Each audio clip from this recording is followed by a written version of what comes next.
And this is Trekland HQ, and we're live. What do you do over Star Trek hiatus? Make memories? Today on episode 266 of Yes, Trekland Tuesdays Live with me, Dr. Trekler Nemechek. Coming to you right here from the heart of Trekland through Portal 47 and all things Star Trek for some clarity, sanity, and the big picture in all things Star Trek. Hey, everybody. So glad you could join us for another Tuesday. I hope we're all live. I hope we're all going well here. I hope you're having a good Tuesday and a great week. What do I mean by that? What do you do over Star Trek hiatus? Well, hang on. Hey, if you are new to TTL here on Tuesdays, check out the chat. We've got a great chat here as soon as it starts popping in. And there they go. You can pop in there and introduce yourself. Say where you're from. Let's see who's joining us from the furthest away. If you can beat Narda from the outback of Australia. I'm going to talk about a little topic here today. And then for everybody with me live, we'll take a break. I'll look at the Parrot Analytics TV ratings. And then I'll really dive into the chat. Okay? And you know what? If you're watching us later on YouTube, try to join us sometime on Tuesdays Live. It's a lot of fun. I know it's during the day for North America, but if you can, if you ever get the chance, please do and jump in. We have a great community here, as you'll find out. If you're here live with us, of course, you know that Twitch and YouTube folks will see everybody's comments. But if you're on Facebook, which is the bulk of people, you will only see the Facebook comments, okay? Yeah, hey, it's good to see everybody. What do you do over Star Trek hiatus? We had months ago, and I even did a subject show here, I don't know, 4 or 5 months ago, where we said, what does 52 weeks a year Star Trek look like? Because at the time we were figuring there was so much pushed back. We weren't looking at the overlapping seasons even. But we thought there was so much Star Trek in the can that we would have endless Star Trek once a week, at least from one of the series that we knew about. And of course, that's the business model for Paramount Plus now, as it was for CBS All Access. Always give Trek fans some reason not to do the binge and off with a subscription, right? But apparently that's going to happen. This finale of Strange New Worlds Season 1 that happened last week, and whoa, what a finale. It's the last new one for a while. We don't have any firm premiere dates for Lower Decks Season 3, which is basically done. We don't have any premiere dates for the second half of even Prodigy's Season 1. There's 10 episodes out there that have not aired yet, that keep getting pushed around.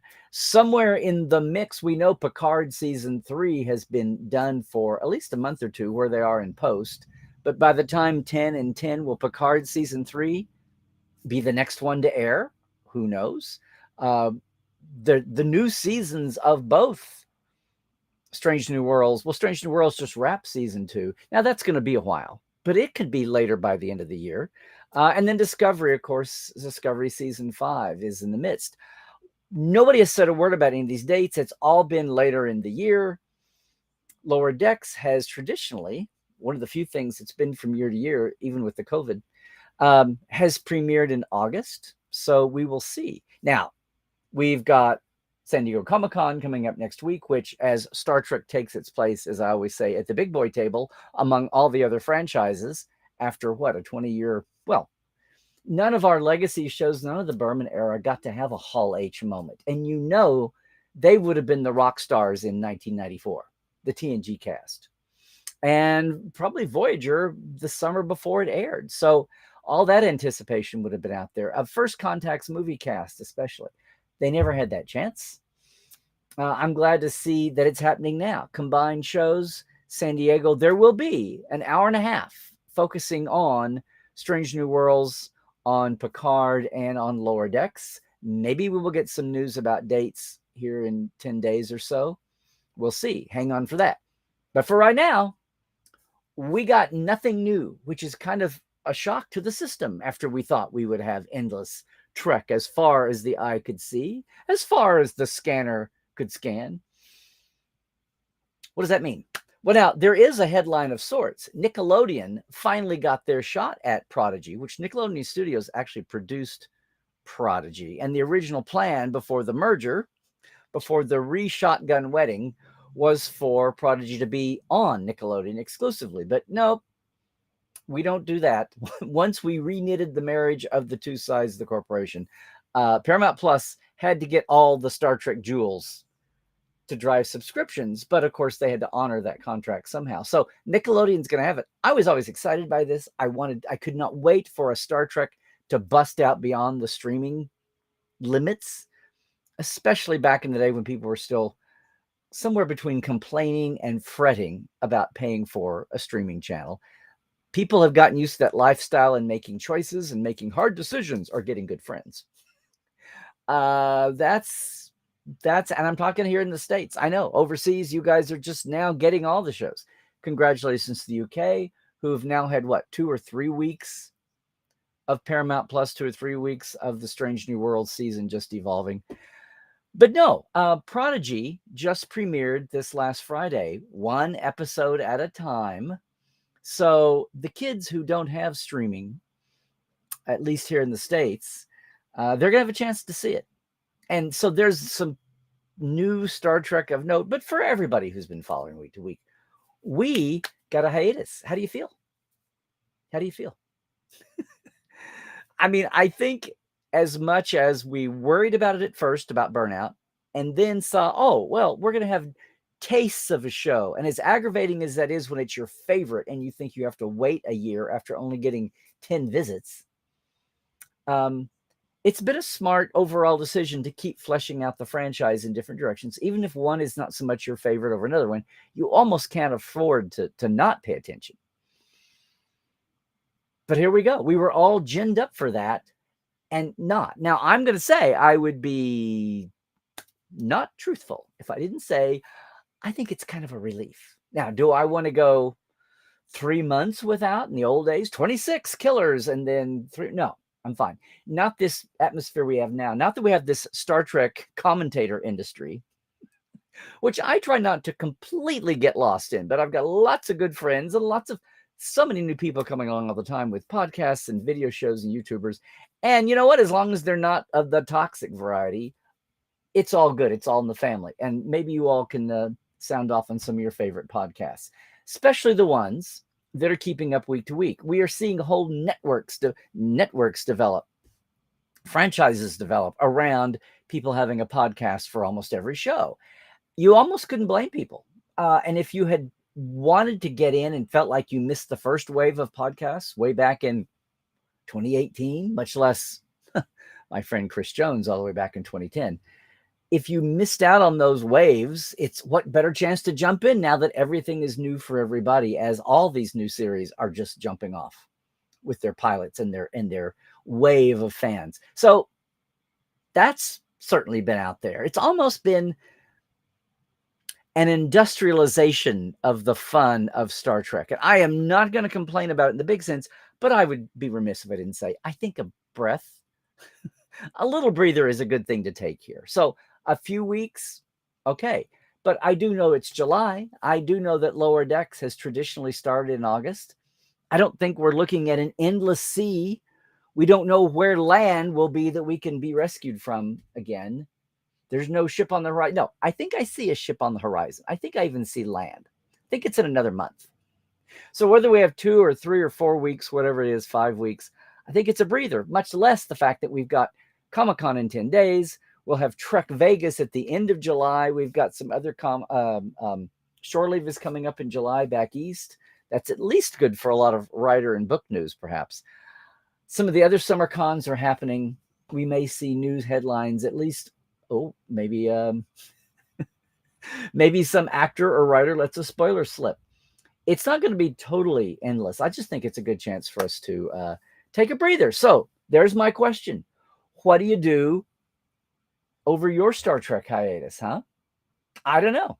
Maybe you are going to said con in your future somewhere to hook up. Maybe you are, yeah, I know. Maybe you're going to watch the finale of Star Trek Strange New Worlds for the millionth time already. Maybe you're going to do a binge watch of Strange New Worlds. Maybe you've already done that and you're going to take your time and re-binge some of the other series.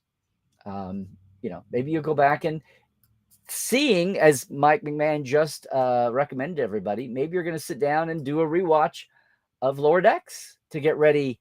If the money is on Lower Decks coming up next in the draw, maybe you want to get fresh on Lower Decks coming out. Maybe you never gave Prodigy a chance. Maybe this is your chance to rewatch Prodigy. You know what? Maybe this is your chance if you don't have a young person in your life. Maybe this is your chance to find one and make a new Star Trek fan out of them. In fact, maybe this is your chance to take any mundane friend and have your rewatch with them. Come on, do your part, grow the franchise. Maybe this is your chance to have a friend who's a huge fan of Picard, but doesn't care about Discovery. And maybe sit down and tenderly go through some season of Discovery. They're all 4 separate shows, you know. Maybe this is your chance to finally sit down with that Strange New Worlds fan, young person, who just never really got into Discovery. Maybe this is your chance to sit down with that Strange New World person who tried and could never watch the original series. And maybe if you show them Balance of Terror after the finale, maybe it's your time to, maybe you could do a public service announcement. Now, I'm not saying maybe this is your time you work on your cosplay, or maybe this is time you work on your 2259 Starfleet gear. Get your killer hypo, at least when it's in the hands of Christine Chappell. Get your hypo, your phaser, your tricorder, your communicator, what have you, up ready for your cosplay. Maybe this is the time you work on your artwork. Maybe this is the time you finally sit down and try some fan fiction. Who knows? Maybe this is the time, and I make fun of it all the time, but hey, it's a big galaxy, Mr. Scott. Maybe this is the time you even think about you've got an itch and you want to say something in pod form more than written word form. Maybe that's what happens. I mean, we have at least a month, we're thinking. Maybe there's time for you to indulge yourself that away. And do something for yourself, do something with a friend who's not a fan, a friend who is a fan. See what I'm saying? Get close to your nieces and nephews with Prodigy. And if you watch Prodigy, maybe watch it on Nickelodeon and help out their numbers somewhere. Somehow there's a ticker going somewhere. I mean, there's a lot you could be doing on, and I'm sure everybody in the chat here eventually is going to talk about what they could be doing over hiatus. I've got a really radical idea that kind of busts all, especially for everybody who did watch the finale of Strange New Worlds there. It's been a technique that they have dallied with once or twice that's been interesting. And it's a modern trend, but Star Trek doesn't have to be modern because Star Trek is timeless. But there are times Strange New Worlds, as in so many other aspects of Star Trek and in production, has shown it's not afraid to go to something different. And they have played with music, even pop music, once or twice in this debut season. I think most famously of all so far is, did you see the finale? How could you not help it? Catch that little interlude. Wonderful, wonderful little piece. It's a song called Making Memories by a folk. I say folk, I hate to put people in boxes. Singer Melissa Carper. Well, here, let me show you. I found you can find the album. You can find it on YouTube. You could download, go buy it. Please support her music if you enjoyed this. This might be the door to binging all of her music. But I do recommend you go over to YouTube, because here's my thing. I don't know where your pop culture doors open to, but when Stranger Things came back with its new season, they made big use out of an old Kate Bush song from the 80s called Running Up That Hill. And it was a sidebar story to, Stranger Things attracts enough mainstream media attention. It's on the parrots, it's a big deal. There's buzz. People talk at the water cooler, if there still is a water cooler with people still in offices. It made headlines and news because one of those things. It's like when Ferris Bueller had Twist and Shout, and it brought a song out of the closet, off the shelves, out of the archives, and back for, in many ways, a whole new audience of younger viewers who weren't around, younger listeners. And of course, anybody who did know it from the first time thought it was cool that their old favorite was out. So made a big splash, put it back on the charts again. That was Kate Bush. That was Running Up That Hill. That was Stranger Things. What about, I challenge you, Star Trek fans, what about if we did the same thing for Melissa Carper? Take a look at this.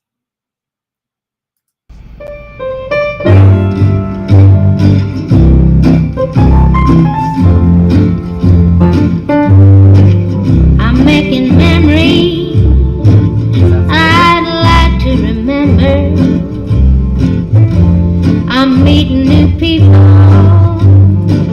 I'd like to recall. Some of their names, like Larry and Steve. I'm making memories I'd like to keep. I had some fun. I'm going to fade that out because that's on YouTube. There's 2 or 3 ways to get it without even paying for it. I'd suggest you go pay for it. I can put the link in the chat here for that because here's my challenge. Here is my challenge, Trekland. Let's run up that hill with Making Memories. Now, look, I did a little research. I checked it out Thursday, the day that the finale dropped. Someday I'm going to learn the name of the finale, obviously. Here's the YouTube link in the chat now. I just put it in for that song. I noticed that as of Thursday, now she released that song, and that's a trio version of it. That's very cool. There's another file that's just the static album, the way YouTube does. I'm going to say go to this one just because it's a little more alive. We might get more people to enjoy it if it's actual musicians playing. I noticed that a day later, basically, 6 p.m. Friday, after Thursday's wave and Friday's wave of viewers had time to soak up the finale, she had 12,703 views. She released this in January of 2021. So the song's been out a year and a half. Obviously, because someone at Star Trek decided that was the song for that moment and made the deal for it, made the licensing. I noticed that as of Friday at 6 o'clock, there were 11 comments since the time, the last comment had been 3 months before. It was very easy to see where the break was. It was easy to see where the Strange New World boost came. It was 11 there. So as of, 18 hours later, there were 11 Trek comments out of 63 total. So 52 were before that. I checked early this morning. So at 2 a.m. Pacific on Tuesday, there were 13,882 views. So the views only went up about 900. There were 22 left comments there. Almost all but one were Trek related. So it's inching up there. People are finding their way. But unless you stumble into a social thread where somebody went out of their way to put it up, people aren't going there. It was a real sweet moment. It was amazing turnaround how they ended that whole vibe of spoilers of the what if scenario. And it really wasn't let's revisit Balance of Terror. It was, Chris, here's why you've got to get over this thing about trying to change your future. Here's why you can't. It was more about Chris Pine, really, than it was about, let's have a fun review of Balance of Terror. But when that was said and done, and on top of all this, we're going to stick a cliffhanger moment for the season. Not a big one, not a Mr. Worf fire. And for a minute, I didn't know if we were watching live action rotoscopes of the Lower Decks cliffhanger ending.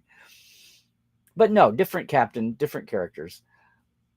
So that's that. And that music was a nice way to kind of savor, kind of simmer in the emotion of the moment, fade out, and then bam, go into this little tag at the end that sets you up for the season cliffhanger.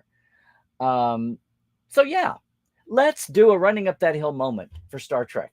Let's do this. I'm going to do a short of this. I'm going to put it out there. We'll do socials. You guys try to spread the word. I put the link in here. Let's see what we can. I don't know if we will get hundreds and thousands of views and comments and bump her up to the top 10 again, the way Kate Bush's 1982 song went. But hey, it's a big hiatus. We've got all this spare time when we're not building fandom and getting ready for summer events. Um, that won't take long, right? Let's do that. Let's do that. And hey, speaking of summer events, if you are going to be at San Diego Comic Con, Saturday is the big Star Trek day, 12:45 to 2:15. Nope. Next Gen, nobody else got a Hall H moment, but our heroes today are getting one. Three of the cast with different actors and creators aside are showing up for 90 minutes, 12:45 to 2:15 in Hall H, the Star Trek Universe panel. Patrick and Gates, along with Alex and Rod, is going to sit through all three of these panels, which will be something different. Jack Quaid, Tawny Newsome, Noah Wells, and Don Lewis, speaking of Captain Freeman, and Mike McMahon, of course, and Alex and Rod are going to be there for Lower Decks. And Anson, Ethan Peck, Christina Chong, Celia Rose Gooding, and Paul Wesley, the new Captain Kirk, are all going to be there, along with Henry Alonso Myers, the showrunner with, not Akiva, but the co-showrunner with him, and Kurtzman and Rod for the Strange New Worlds segment. Whether they each get 30 minutes apiece or there's one of them takes a little more time, I'm sure there'll be clips. If you're at home, I'm sure there'll be things instantly online to see. We'll see what CBS and Paramount Plus are doing for that. So that's on your radar in 10 days, wherever you are. But if you're in San Diego, that's a big day Saturday. We end up the day Saturday with a 5 o'clock panel with, we were calling it Star Trek in the Multimedia Verse. In the multiverse and the multimedia verse. I'm going to moderate and panelize along with Dr. Erin McDonald, who's a science advisor. She's involved with a couple of book projects coming. We lost a couple of panelists due to travel snafus, but Erin's going to be there. Thomas Marone from Star Trek Online. The idea of the panel, and Aaron Harvey and a couple more artists, comic artists, good friend of mine, several of you, co-writer of the animated series reference guide. But the theme of the panel is Star Trek. And once you start adapting to other forms, how do you preserve Star Trek? How do you get it off the TV page? And of course, we've had that with novels and comics since day one. But now we're getting into some different aspects. The audio, not just an audio book, but the audio drama that the Raffi and Seven book that was out. So anyway, we're working on some more panelists. We'll see what happens at the end. But if you're there in San Diego, make it by 5 to 6, room 29 ABC. And we're in the grid and all that. That's coming. And then Vegas, of course, is coming. A lot of stuff is happening for Trek Vegas at the end of August. I can't wait. A lot of things are out there. I'm going to be there with Andy Richardson Kindred, who is just a treasure and a living piece of history from the original series. Gene Kuhn's assistant. She's going to have a main stage panel. I'm so excited. It's on the Creation website. We're going to be doing some other things. I'm going to be doing some panels for 2 of the Legacy anniversary shows. We've got the Roddenberry stage in addition to the secondary stage. So a lot of fun stuff is in the works. And of course, the usual lineup of hijinks. We will have the landing party. We are checking on where we're going to have it because, again, Trek Vegas is at Bally's, and everybody is going to be at square one about figuring out the flow of the Bally's official spaces, the unofficial spaces, the nightlife, the day life, how it's all going to work, and dealing with the Strip, which I'm personally not looking forward to. I like the suburban sprawl feel of the Rio. How many mundanes we'll have intruding in our space, or how hard it will be to get in and out. We'll see how that goes. But it'll be exciting, and we'll be there. And we may all still be masking, a lot of us again still. We'll see what happens. San Diego is still enforcing masking because of good old BA5 Omicron, which doesn't care whether you've been vaccinated or even had another variety of COVID before. So here we are going boldly. Maybe we'll still be in this hiatus at Comic-Con. Maybe the hiatus will be over by the time of Vegas in late August, and we'll be back with, say Lower Decks. And no, I'm not acting on inside information here. I'm just going by the trends and the common talk. Maybe the same thing you do too. So that is coming up. I can't wait to do it. I should say also, kiddos, that before Vegas, the day before Vegas, if you're there, you should check this out. We've done this several times before, but not before 2019. It's the Valley of Fire Kirk Memorial Tour. We go out to the Valley of Fire where Generations was filmed. GeekNationTours.com. My friend Terrace has all kinds of geek and niche tours like that for military and historical and geek buffs of all kinds. This is our one day we're doing. I, on my own, the weekend before Vegas, August 20th, 21st, check this out at LarryNemechek.com. It's the Great Birds Origins Tour. We're doing not film locations, but the places of Gene Roddenberry's life as a child, as an adult, working, as a father, as a husband, a life as a cop, all around LA, to kind of give some real life texture to Gene's life and by extension, what Star Trek began as. Rod Roddenberry is going to be with us. It's going to be a fun time. I still need a couple more for this tour to make.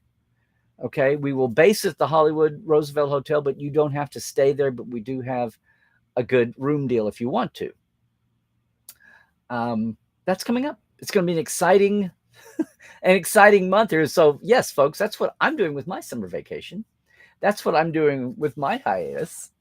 I hope you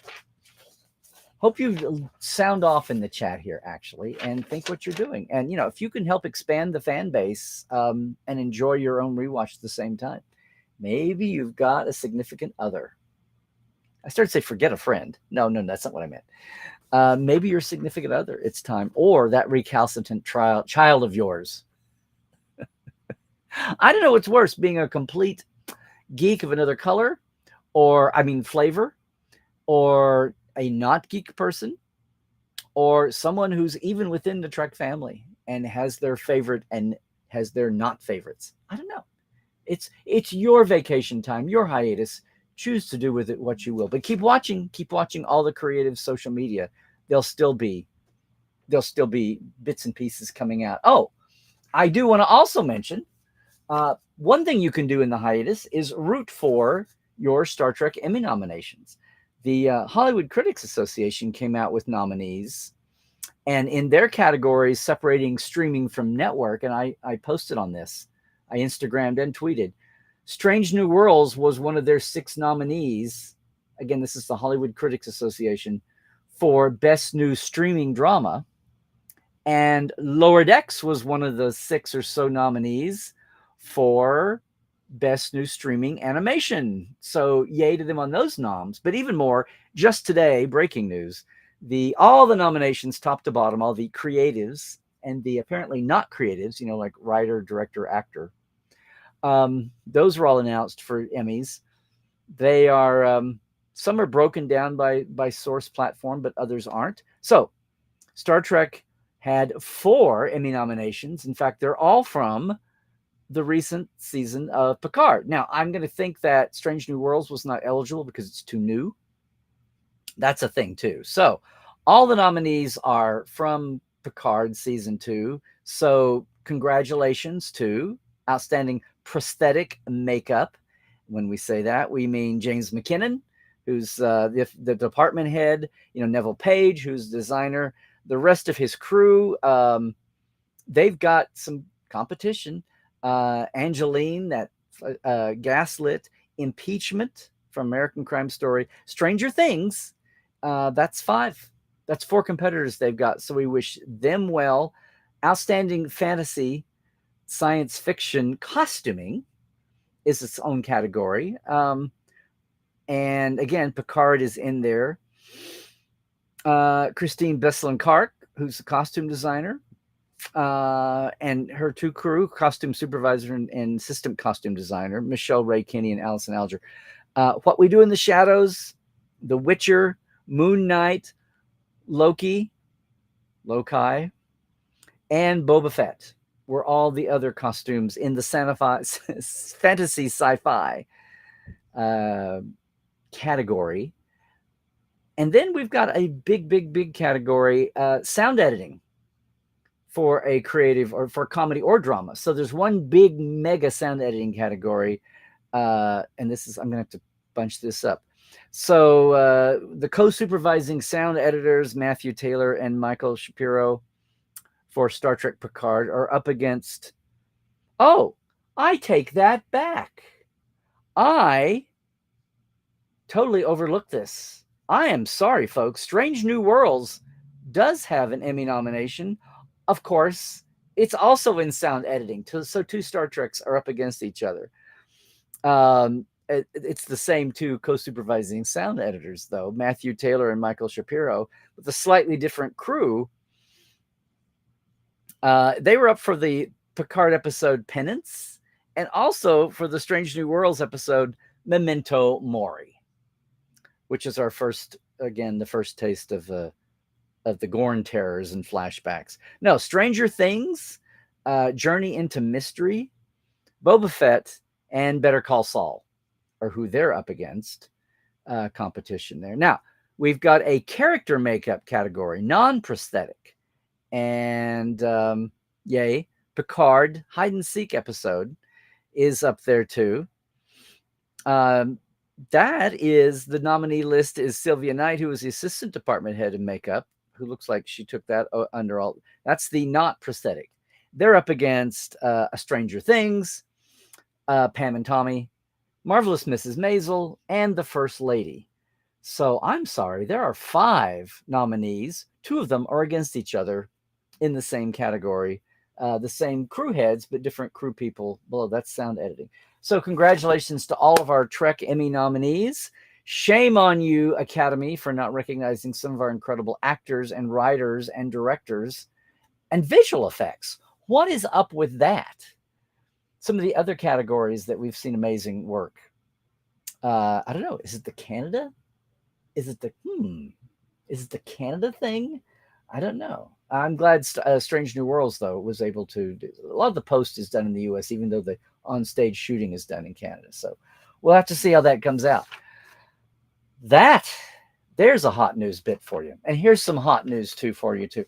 I really do appreciate all of our Patreons who jump in and help us every week. And you know who I'm talking about. I'm talking about Diana Hopkins, Robin Wilson, Lawrence Todd, Anne-Marie Siegel, Keith Rombach, Justin Porteous, Blaze K, Nathaniel Robinson, Andrew Jazimski, and Pranakesha Productions. And our live wires, yes, Rusty Harrell, Halbjorn Gunn Johnson, Robert McLean, Alan Hohensi, J.R. Poole, Byron Bailey, Dave Gregory, Gay Clevin Lundstrom, and Casey Shafsky. I want to thank all of them. In fact, we've got some little news. We've got some little news coming in. If you want to join them, $5 and $10, that's all it is a month for a shout out. $10 is access to our interviews. We're working on it. Patreon.com/Trekland Live. And I'm just going to say that thank you. We've got some, I want to totally tell you, but be on the lookout for, as you see, if you ever go back and watch the later YouTube editions, we will be exactly the same here, pretty much. But when you see the YouTube edits, they're going to be a little snazzier. Got a little bit of use of graphics in there. So the YouTube crowd, who that's all they care about, it's all shadow, not substance. They're gonna have a little bit of a treat. Anybody going back and watching an old episode on YouTube afterwards. Facebook is just what it is. Facebook is the unaltered 2-hour-long extravaganza with all of the Facebook chat intact. Unfortunately, we lose all the chat when we re-edit for YouTube, but I wish YouTube didn't make it so. That's what's going on there. I've also got a surprise coming, I hope, this Saturday. Going to have a new little burst greeting you on Saturday. It's just a tiny tidbit, even shorter than the Trek Files, but on YouTube, called Dr. Trek's Second Opinion. It's going to be a quickie shorty. You're going to see it sometime around midday Saturday, and it will live on our Trekland channel too. So yes, everybody, please go like and subscribe over there too as well. Of course, it's a Tuesday. We've got a new Trek Files for you over at podcast.roddenberry.com or at our page on the Trek Files on Facebook, which is, of course, where the documents of the week are. We have a new guest, a TNG writer, who was around for a year, although you would not know it. The very strange, interesting Star Trek career case of Sandy Fries, who is down as the writer. He's listed as the writer of Coming of Age, the episode we know about Wesley and his psych test. And it introduced the characters that later come back in Conspiracy. Very weird turn of events there. But Sandy's got an interesting different take on his world in Star Trek. And since. Join us on the Trek Files, if you would. One more shout out here. Speaking of Picard, you can see some of those Emmy-nominated performances now. In season 2, the box is coming out October 4th. I like passing along, and there is over an hour of bonus features to go with the 10-hour episodes. All the stuff, all the cool techie features are there. It's all good. Check it out on Amazon, probably the best place to get it. And the best place to get me when we're not here live on Tuesdays, Larry Nemechek on Twitter, and yes, Larry Nemechek's Trekland on Facebook. On Instagram, love to see on Instagram. And most of all, please like and subscribe us on YouTube. You'll want to be there when, on top of everything else, we start peppering you with my second opinion. I think you can kind of tell what that's going to be about. Hey, everybody. Thank you so much. I'm going to jump in here in the chat in just a minute. We will take a midway break. We'll come back with what parrots we can find. But for everybody leaving us right now, because you're watching later on YouTube, again, join us live sometime on Tuesday when you can. But, if you are leaving us now, I mentioned it. We are still dealing with the COVID. So please, everybody, stay healthy. Do all the things. Stay woke. Check your sources. And most of all, trek well. Enjoy your hiatus. And trek well.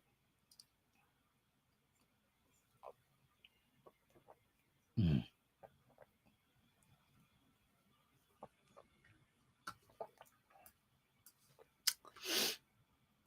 don't know. Should I Back in the day, let you hear a little bit more of this? yeah, I got some stories. Second verse. Did I tell you the one? Should have faded. There you The go. time when we drank and drank till we passed out. Maybe we shouldn't use the second verse on the show. It's encouraging alcoholism to excess. Boy, that was fun. Last thing I want to do is, encourage all the wrong impulses in our young impressionable audience. No, hey, here we are. Let's look at the parrot analytics. There you go. New tech. Ooh. New tech on a free restream. Wow. Here's the thing, gang. No weekly updates. I was shocked when we had them over the 4th of July holiday. Apparently the person who did that doesn't live in the States and didn't get a Monday off. But this week, maybe they're paying for it. Maybe they're making it up because there's no new weekly updates when I checked just an hour or so ago. So we can look. Not sure how up to date this is either. I think it is because Strange New Worlds on its own, on its 30-day and 60-day trend lines on, yes, Parrot Analytics, a company that tries to measure popularity of all the series, terrestrial, broadcast, cable, or streaming only. Streaming only is the key one there, and cable too.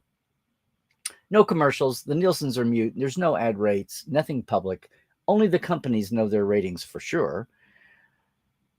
And as much as Paramount Plus has been happy with all the Star Treks, and it's obviously driving subscriptions for them, they're building up the rest of the network and all of that. But Strange New Worlds came in with a hit as measured by Parrot with their average demand expression. Basically, it's a algorithm to measure buzz online from all the different sources, all the different ways things can be propagated and go viral.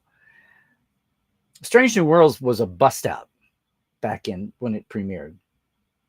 In what, May? Only May. Made news, made headlines. The most popular show, in fact, after 2 weeks of being out. This time now, this is maybe dated.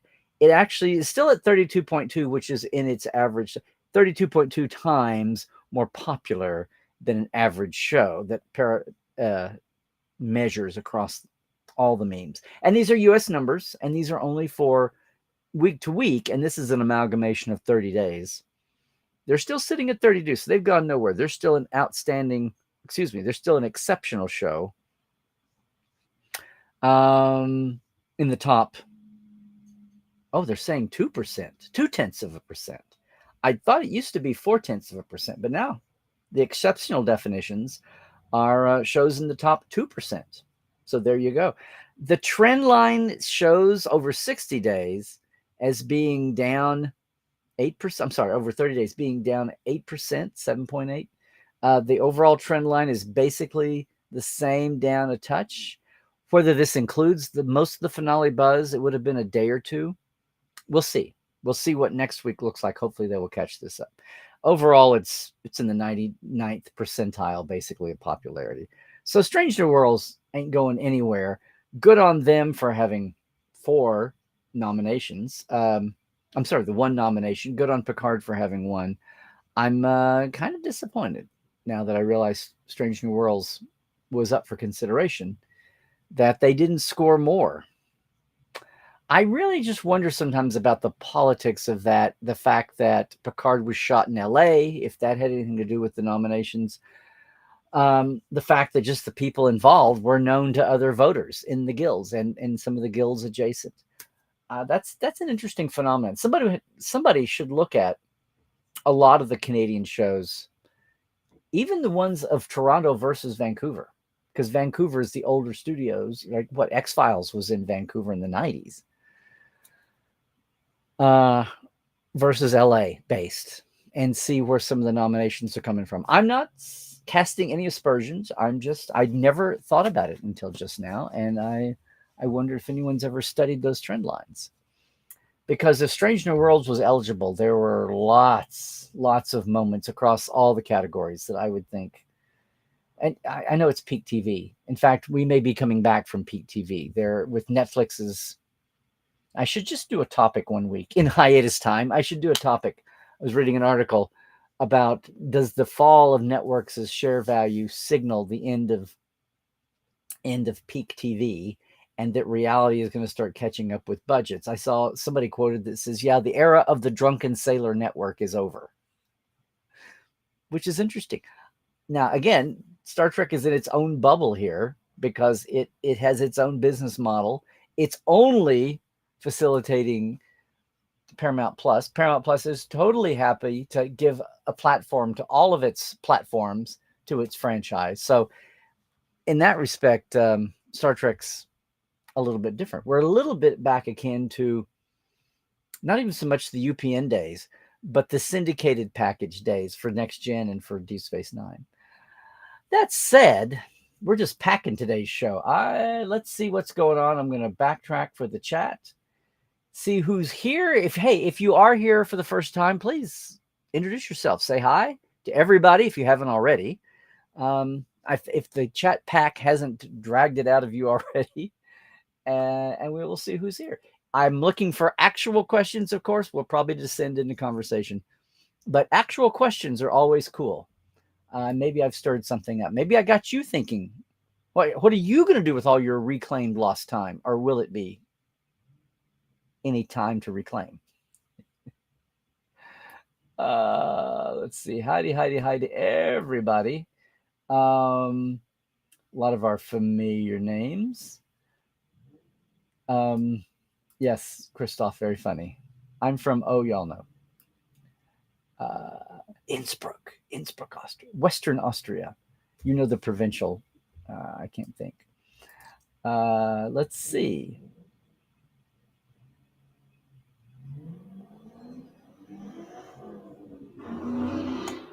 Wow, Dan. Wow. Eagle Moss going into administration. You mean into bankruptcy? Likely to go into liquidation, which would bring an end to their run of Trek models. Well, yes, unless somebody races in really quickly. Wow. Oh, I'm so sorry. It's been a wild ride for them for what, 10 years? I have been through that pain. I know what having your Wow. I know what doing what mm, mm, mm. Well, they had a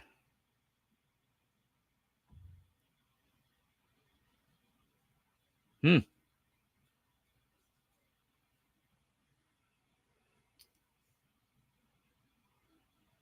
my goodness. My goodness, there's so many publishing assets there. Eagle Moss is the inheritor of what we started with the fact files. I say we. I was there from the beginning in 1996 with it, but everything that the fact files became, and then putted around looking for between '02 and say '06, and then the explosion of the little ships. I don't know. I don't know what all the set dressers and the licensing folks or the set dressers and the visual effects folks are going to do that they don't have easy access to little ships to use for set dressing and offices. All their Starfleet accoutrements and ready rooms and things. Wow. It'll be, I guess the Hallmark ornament line will still continue. Wow. Thank you, Dan, for sharing that. If you have a link for that, Dan, please share it with us, everybody. Hello, Dominic. I think you've been with us before once or twice, Dominic, maybe, but good to see you here from Portland. What did I think of Balance of Terror 2?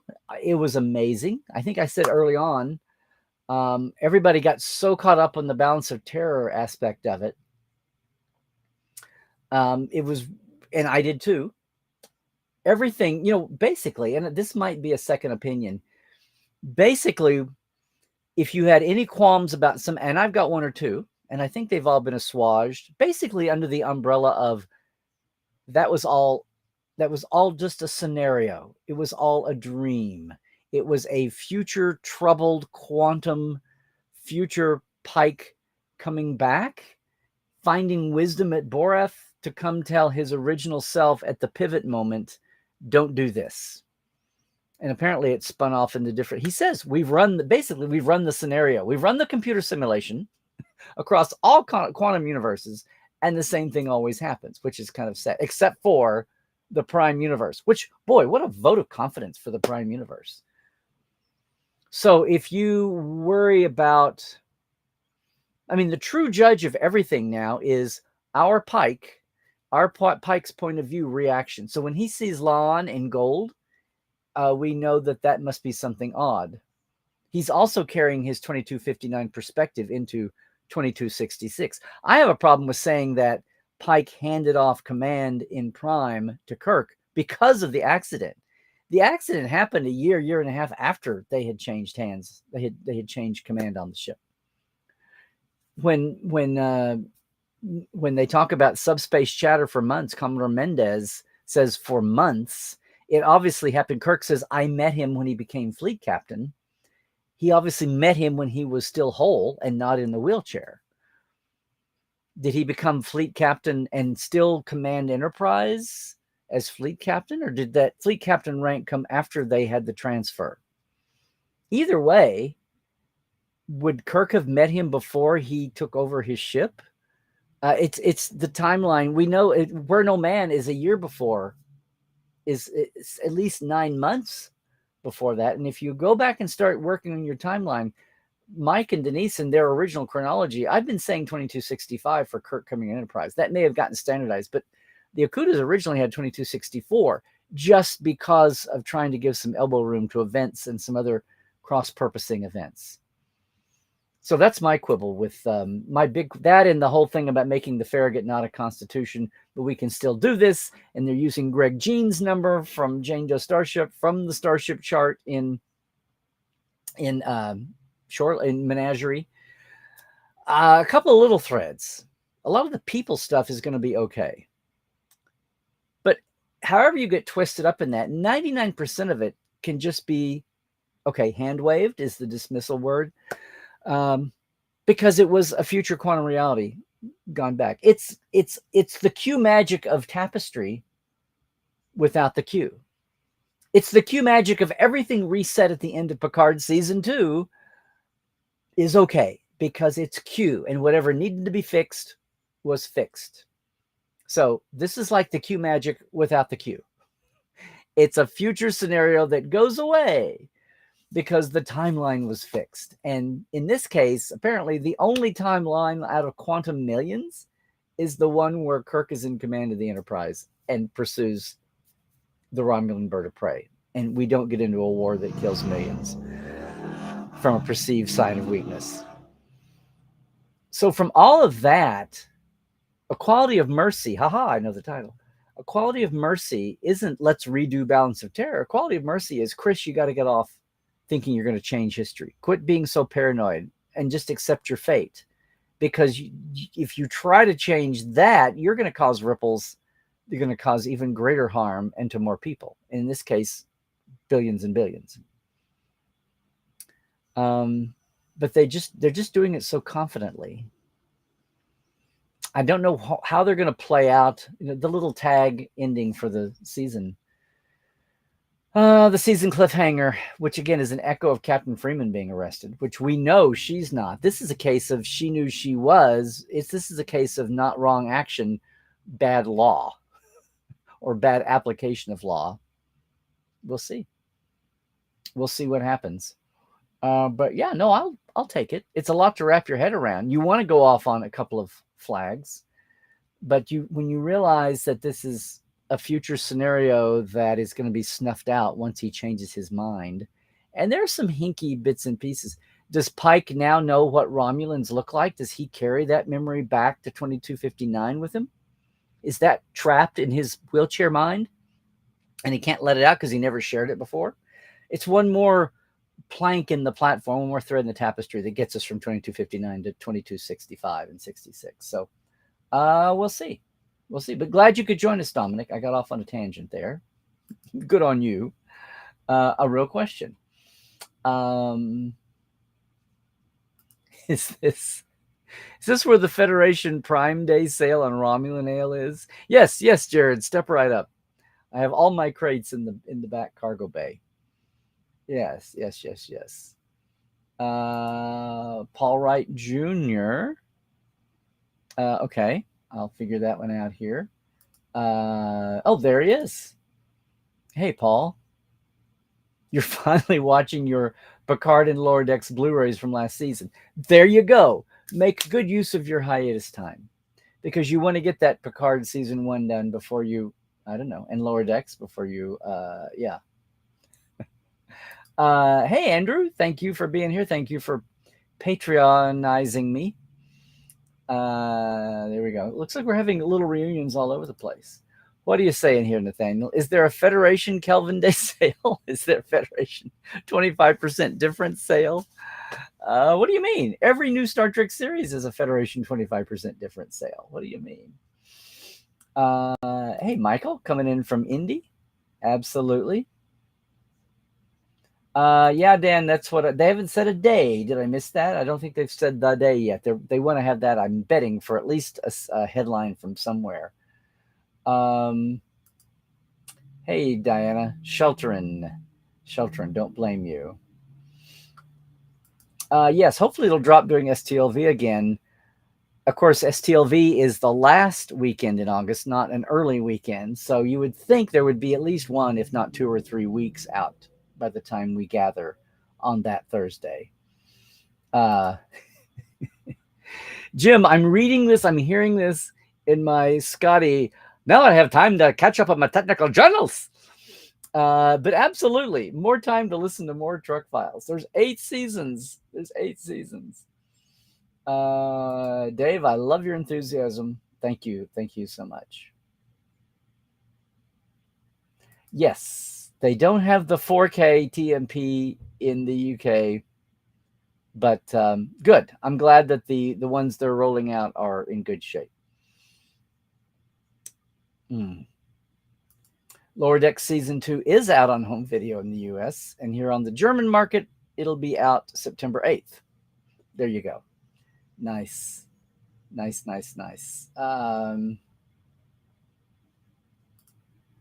are we saying here? Yes, that motion picture to 6 complete TOS movie 4K box has been announced too. So only the 6 to buy in 4K. Yeah, I noticed how they sold the first 4 a year ago, and now they're going to repackage. Yeah. Oh, Narda, if you're not getting any more new Star Trek, you need Plushy McCoy. Well, he's back there. There he is, right there. Wow. He's biding his time till he comes out of the closet again. Actually, he's out of the closet till he gets off the shelf again. He's such a wallflower, that guy. And then he's not. Let's see. Dominic, hi. I'm glad you could join us today, man. And conventions and all the pods, Star Trek files, and all the 800 plus episodes to rewatch. Voyager with Mission Log and the Delta Flyers. Good choices. Hiatus plans, eh? Hey, Marcello. Now, I know we have met in Italy, yes, at one of the DSTs, DTS, declined state, DSTs. You feel great not having to talk about Star Trek for weeks on end as much as you love the show. You do feel a sense of burnout coming on. I know. Well, I mean, when people are doing that on camera or behind a mic, there is a little bit of that. And especially when the last year it's just hit us, and some people, they need to bulk up, get back in shape. This year's been a tough one. But yes, I think a few weeks of not new Star Trek. Heaven forbid anybody actually say that. Don't throw the baby out with the bathwater. We only want a slight reprieve, just a few weeks, just to get a drink and take a breath. Can we do that? Yes, let's do that. I'm there. I think it was good timing. And maybe somehow corporately, maybe the big wigs at Paramount Plus decided that it was good to take a breath too, and use the timing of the big summer cons and Star Trek Day coming up as news pegs to take it to a next level, to take it to the new plateau. What do we see? Looking. Are we low on Twitchers today, Christoph? We'll see. Apparently. Now what I gotta. Boy, Dominic, I'm glad you jumped in with both feet. Relief for you, prodigies, but we non-busy prodigy fans, there will be a hole. Self-care, everybody. We'll hold on to each other. Yes. What are you saying here, Tobias? You're gonna watch finally the animated series and finally complete your viewing set. Well, there you go. Plans for hiatus. It won't take you very long. It's only 11 hours worth, right? 22 half hours ish. No, Justin, I really think I'm sensing this from a lot of quarters. I think everybody is ready for a breather. No one wants to complain. That's the thing. You don't want to give anybody the wrong idea. But I think a little breather is going to do well. And yeah, whatever you do with it, rewatches or hobbyizes or whatever you do.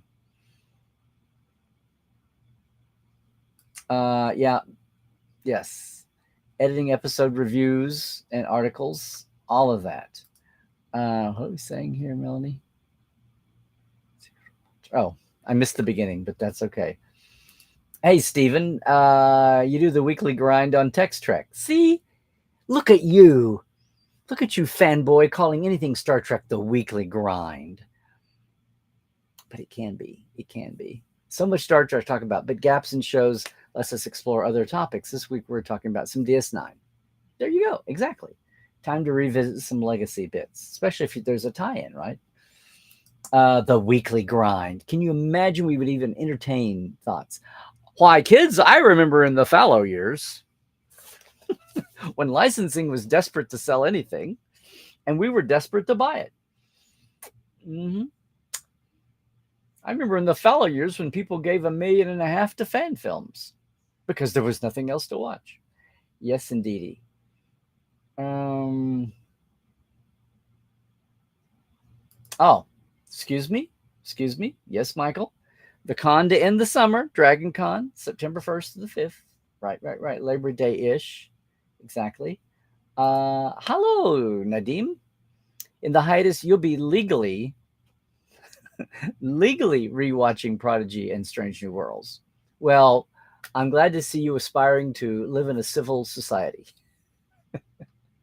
and not go out and pirate things. Watch. Here you go. Rose. Hi, Rose. I'm glad you're with us. Watching the Blu-ray or DVD of Lower Decks and Star Trek Picard and the new films that are coming out. Yay, yay, yay. Here you go, Narda. You're trying to get your hubby to watch Discovery one episode at a time. Bless his non-Trekkie heart. Well, I don't know, Narda. That's for a non-Trekkie, that's either the best or the worst series to start them out on. I don't know. I don't know. Yes, Anne Marie. I thought that Making Memories song was amazing. Well, are you running up there? Watch it on YouTube. We have to do something with a metric. I don't know what else to do. I thought the YouTube would be an easy way to jump in and do it. Now, that's probably not what got running up that hill on whatever music meters are going on. But we also need to focus. Get in on one thing. I don't know. That video is not going to show up in industry reports. I know. Somebody sound off, though. I'm going to do some more research to see what happens there. Dave, you've got a lot, but I'm glad you like the idea, Anne-Marie. A lot of catch-up on Trek model building. Well, what other kind of fan is there if you're not building models in your props? And listen to pods in the background while you work. There you go. Yeah, don't get too involved in rewatches. You might let that X-Acto knife slip. Ooh, don't want that. Well, there you go. Maybe you can share the address, Dan. A weekly TNG quiz on YouTube. Not yours, but it is fun. Well, I would hope so. And if it's a hit, I would hope it would be fun too. Zahir. No show uses pop music. Oh, no show uses pop music like Umbrella Academy. Yes. Well, back in the day, WKRP, Northern Exposure, all the shows that you never saw in reruns and DVDs for years because the licensing bills for the music in the old ways would have been tremendous, outlandish. So I hope all the modern era series are getting their licensing ducks in a row for the music licenses. So it's not insane to try to resell hard media and streaming. Sounds like it's not, though. But there you go. An endorsement for Umbrella Academy. Yes. Oh, hi, Sophia. How's things there in Portugal? And yes, it was a great song. I think it appealed across the genre boxes. And once again, there is the YouTube I was directing you to. Okay, Dan recently watched Rick Beto running up that hill. He's great at taking deep dives into music and song. There you go. Okie dokie. In Germany, there are no signs of Prodigy on Nickelodeon yet, but they're showing Warped. I don't think there's a warp drive involved, though.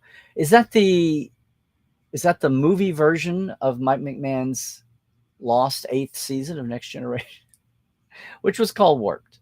Doesn't sound right, though. Doesn't sound like it. What are you saying here, Sophia? You're listening to Making New Memories in the episode was so soothing, and looking at Pike's smile in his eyes, looking at his crew was very nice. It was the whole feeling of he's accepted his fate. Is this going to totally wrap up the whole afraid of my future? How do I deal with the psych out? I hope not, but I don't think it's going to be a dominant thread unless it really, really, really comes into play. Hey, Nathaniel, I saw what you wrote. Do I really want to talk about the last episode and the worst maneuver in Star Trek history? The worst military maneuver. The worst. Yes. I'll leave that to you, Nathaniel. But according to you, the maneuver that Kirk did is a known air aviation combat maneuver. But as a starship, it was his dip down and turn. Just gave a bigger target to the Romulans rather than doing what it would do in the atmosphere. Interesting. I've seen nobody else talk about this. Maybe I should go check out the Air Force on Star Trek Reddit page. I just made that up and see what they're saying. And of course, feel free here to talk in your own defense here or to do your own explanation. They made Ortega Styles. No. Well, All we know about poor Styles, he was a one-time guest star in this one show, and he's like the most prejudiced person to ever walk the decks of the Enterprise, much less all of Starfleet, which is probably not true. And there might not have ever been a prejudiced bone in his body until somehow, out of the blue, after 100 years, Romulans intersect his duty spot in a combat position on his starship assignment. He might have been the most fun-loving guy hanging out with every single consulate and ambassador, their party. He may know every single Tellarite and Andorian on his block back in San Francisco. But that one moment triggered PTSD, family PTSD, generational. And the same way that O'Brien was triggered remembering the Cardassians. It's very easy to say, oh, him calling them spoonheads and Cardis was racist, and O'Brien and Keiko taking him to task for it. But you can't deny that the man went through death and turmoil and trauma at the hands of representatives of those people. It's hard to separate the people that did what they did to you in a certain moment from, but it happens. Americans and British and Germans and Japanese, for starters, Americans and Vietnamese. We never got to see any more North Koreans, so that didn't happen. I mean, those things, Germans and French, side by side in NATO now. I mean, those things do eventually happen, but you can't deny that the root is there. And if the Romulans went away and went into a mystery box for 100 years and suddenly pop out, there's no room for resolution. So I'm not going to. I thought it was amazing they did that, and maybe that's why they had Ortega and Mitchell. Is Mitchell an homage to Gary Mitchell? I hope not. They had Ortega and Mitchell switch places for that future episode. Maybe it was just another easy, quick way to make it different, or maybe they wanted her in the Styles chair. I don't know. That's something we can find out about, but I don't think it's a horrible stain on Ortega's. She could have had the same family trauma memory that Styles had. So anyway, I'm not going to let that color the overall arc of Erica Ortega's. And I will actually stand up just a tiny bit to say maybe we saw Styles at his very, very, very, very, very worst moment ever in his whole Starfleet career. Maybe. Of course, we never saw him again after that, so maybe he was out of there. There you go. There's your TNG bar trivia night. Thank you. Hello, Glinda. Good to see you too. Aha, Narda. You can understand my take on the final ep. I kind of look the other way. You're doing it up of TOS. I can sort that out of my head, Dr. Trek. Yeah.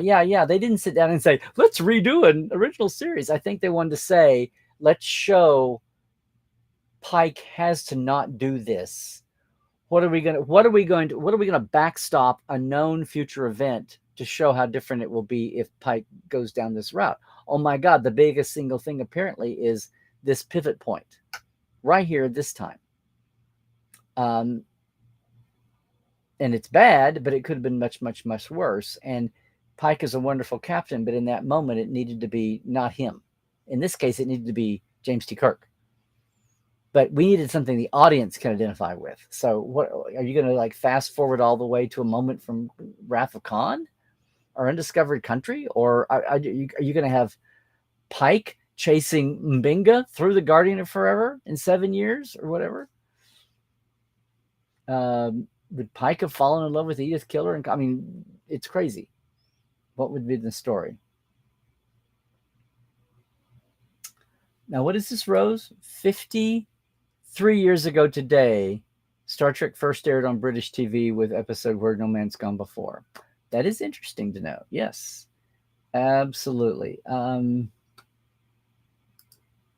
We'll plug this one. Sure, Dominic. A great interview with Melissa Navia on Women at Warp. I saw that.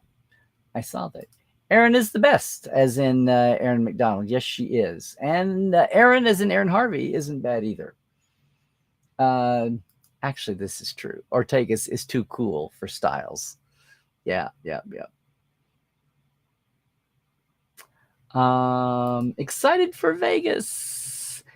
Me too. Me too, Stephen. Even with all the mysteries of knowing how the hell the whole thing is going to lay out, it's good. It's good to be shook up a little. I don't want to do it every year. I did see where creation. I think this had been in the soup, but they put it out there on their one of their posts where they say this is a one-off experiment on the strip, meaning I think they want to get back to the Rio as soon as possible, which is different than I thought a couple of years ago. But I think it's logistics and costs, all kinds of things, all kinds of things. Freshman year for us at Bally's, definitely, definitely. I think we may be transferring back to our old high school after this year is up, though. A question, Christoph. Portal 47 Euro ADT tomorrow or next week? Nope. Tomorrow. Tomorrow. And I have not I've not sent them out, but I've got to do that today. No. European Ask Dr. Trek for the Portal 47 folks is tomorrow at our normal time of noon. Don't take it on. It's on me. It's on me. Hey, Galinda, you got home a couple of hours ago, and Space Kitty's so glad Jeremy won't stop nomming me. Well, good. Good. I'm glad there's something. Glad there is something. I said it both ways. I said low key, then I said low kai, then I said low key. Oh, whatever. You knew what I meant, though. That's the important thing. Yeah. Kate Bush, Melinda Carper, very good. I liked it when Issa Brion sang Blue Skies for Data and Alison Peel sang on Picard. Yeah, I mean, it's a nice, have the music be organic. We've had, twice on Picard where the music was organic to the series, to the story. A couple of times when it was overlaid as a soundtrack, where it was adding to the narrative but not part of the story, to the mood.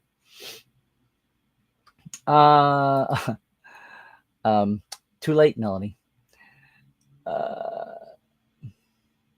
On the other hand, Emma Peel would make a good, cool holodeck character. Absolutely. Boy, who would you cast to be Emma Peel today? Matt Weiss, Facebook is truth. Exactly. Thank you for being a Patreoner, too, by the way. Okay, Linda, we will try not to punish you too severely. No D-Hall for you yet. What are we wowing, Anne-Marie? I wonder what got that up. Oh, this. Eagle Moss just gone bust. First year Dell, Taco Shuttle, now you're Build the Enterprise D. Oh, no, was that midstream? Wow. Oh, and thank you for joining. Timothy, I think you've been with us before, but thanks for popping up. Sorry it was on that news, though.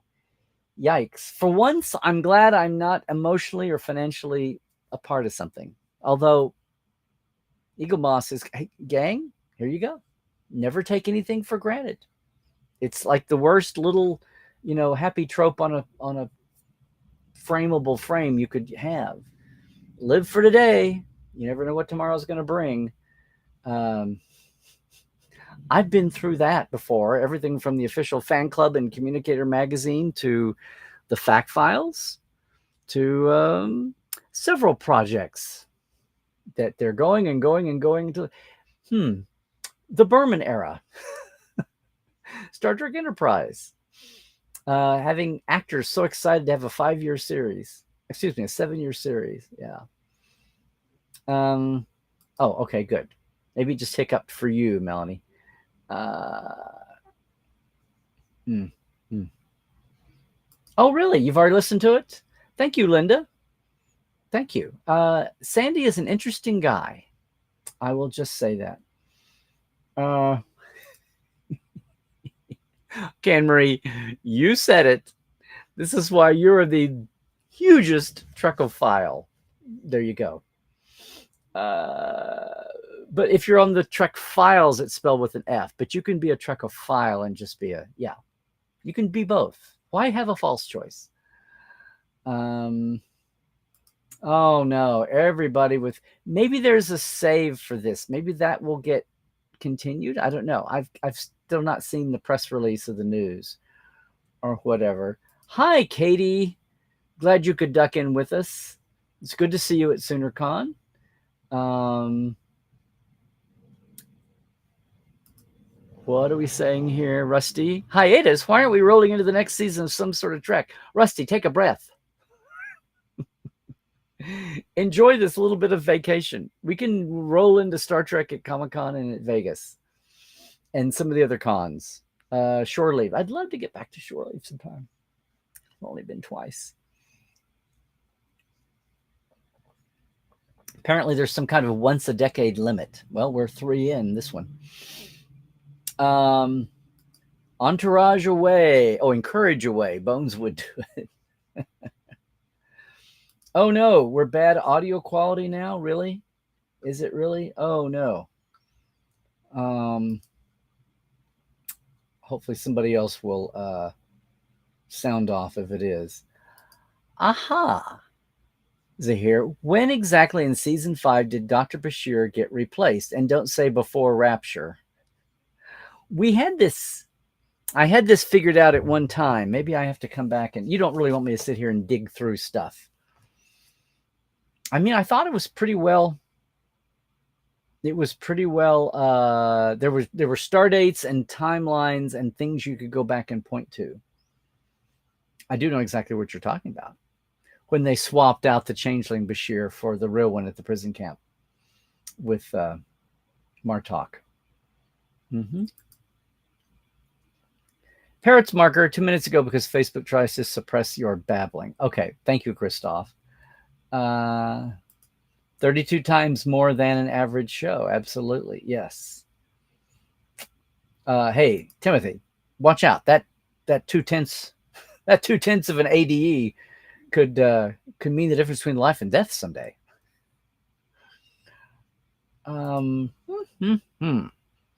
Well, I do a special of what happened on the 20th of July, 1969. I believe. Are you talking about Chappaquiddick, Rose? Which did happen. You're talking about the moon landing. Apollo 11's moon. I love the way people say the moon landing like there was only one. The first moon landing. Oh, interesting. It's massive in Korea, Strange New Worlds is. My mate said they love it there. I haven't gone to look and see some of, at least like Parrot's publicly stated. You can go, you can get into the URL and then just substitute different countries and see what they're getting for. But that's awesome. That is awesome that it's big in Korea. X-Files was originally in Vancouver, but eventually moved to LA. Oh, okay. Sorry, anyway, I knew a bulk of the time X-Files was in Vancouver because it seemed so alien at the time. It was so like, what? Is it that much? Is it so low rent in Vancouver that it's worth leaving your LA home, making people commute, having to hire foreigners like Canadians because of their culture laws? Hey, Dominic. It's true. You got the new Beavis and Butthead on Paramount Plus. It's actually quite sci-fi. When you were first forced to pay Paramount to get Disco, the channel had nothing else of interest besides Trek. They had the Brady Bunch, but not even all of it. I know. Hey, Matt. Strange New Worlds knocked it out of the park. I think that's the most used metaphor I've seen for people describing one-sentence reactions to SNW. Best Star Trek show since TOS for a first season. And remember, I was putting Lower Decks up there as the first best season.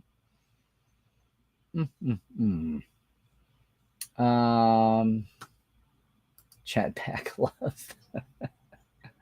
There you go. Yes, I remembered seeing your critique of the finale, Dan, but you enjoyed the rest of the season aside from the finale. So, well, it's a reset show, so there you go. Aside from that 2 minutes at the end. Are you okay with the 2 minutes at the end?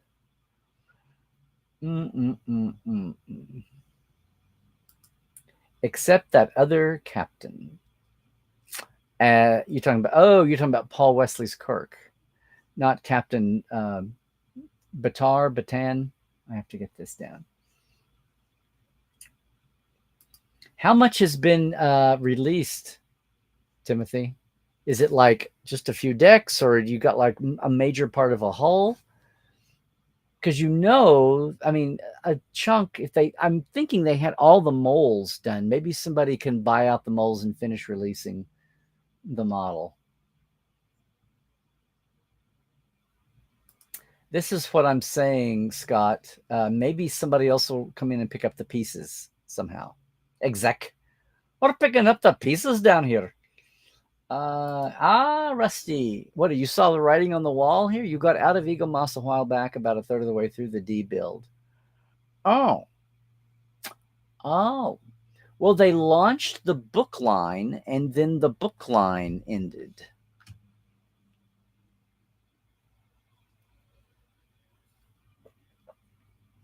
So there's that. You have your fact files still? Wow, Timothy. Well, I'm down in every issue from issue 1 as a writer and art coordinator. Is Eagle Moss different than Hero Collector? No. I think they kept building a bigger corporate name for it. But apparently somebody expanded once too often and messed up the business model. Oh, here we go. You were on 46. Oh, no, Dave. Oh, no. Are you guys telling me that the first stage, that 47 was the killer on the Enterprise D model build? Oh, no. Oh, no. Yes. One is oh, yeah. All explained here. Okay, Timothy. Well, you know what? I'm going to jump over and... Oh, I can't. It won't. It's in the thing, and I can't. Damn it. And I can't. There's that. It looks like, is everybody put at Trek BBS, Trek Central? Everybody's coming with it now. Wow.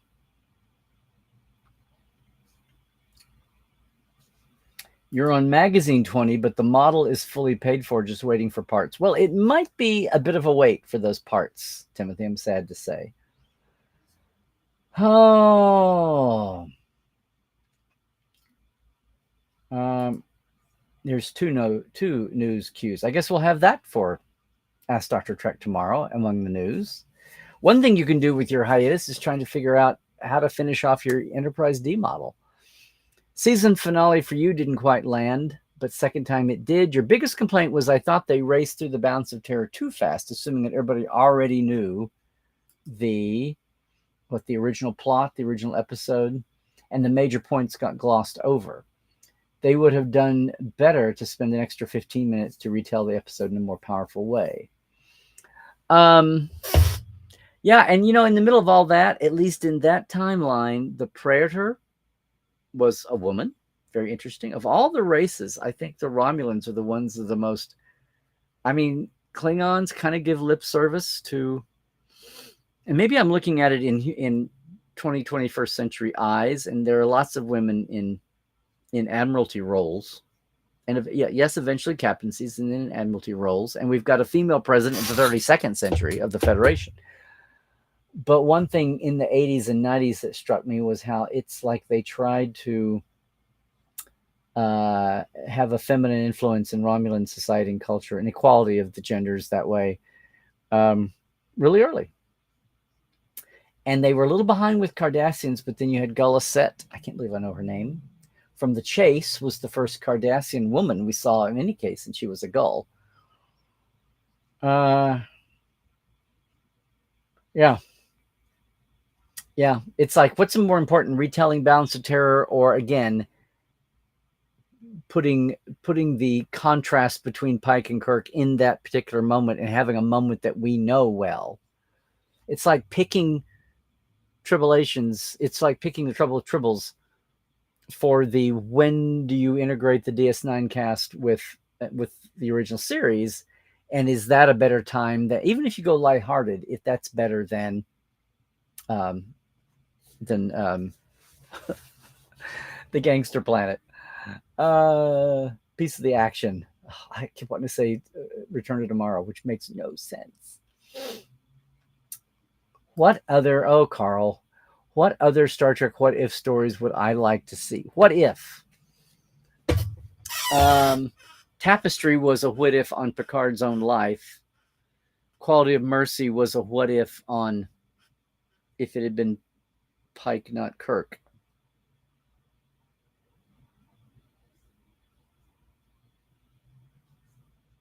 I'm still bugged about the inference in any time zone that any timeline that it was the accident with the cadet ship, trainer ship, and the radioactivity, that the Delta accident that is what got Kirk the command, not that Kirk transitioned into command.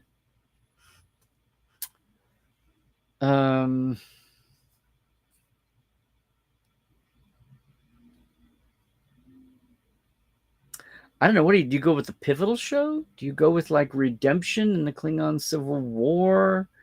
Do you go with Best of Both Worlds? I don't know. Do you go to Farpoint and some other captain's reaction to Q?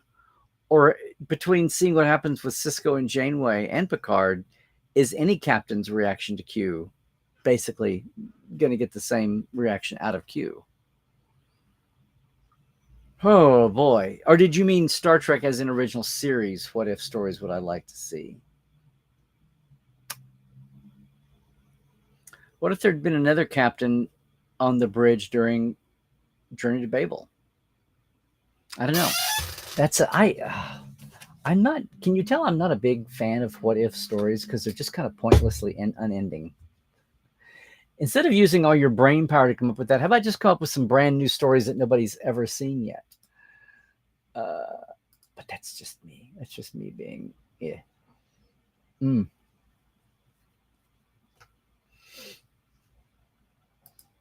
Oh. Just put out on the Facebook build group.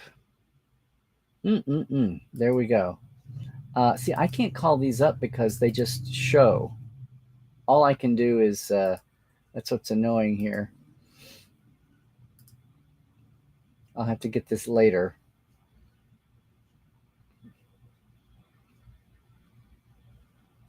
Okay.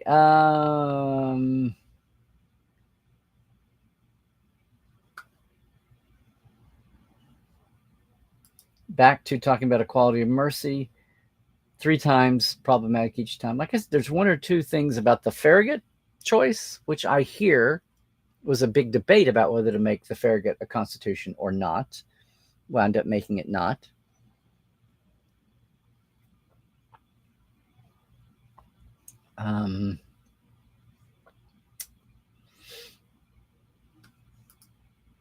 Yeah, which is what they got to. If you start fixing mistakes, things will unravel. And that's basically what happened. The biggest unraveling of all was a long-term, years-long Romulan war. Kind of a lot like yesterday's Enterprise, except that was no one's fault. It was just a change in, yes. Matt, I'm not sure if you're talking to Dan or to me, but probably to Dan, since he's sounding off here about it. Did Pike or Kirk cause the bad future in the season finale? Are you being rhetorical? I mean, the point was to show that Pike did. So Pike did it by trying to avoid his radioactive. People keep saying death. You know, Pike didn't die in the cadet ship accident. He's just in the wheelchair and basically trapped in his own body. And even 23rd century medicine can't help him.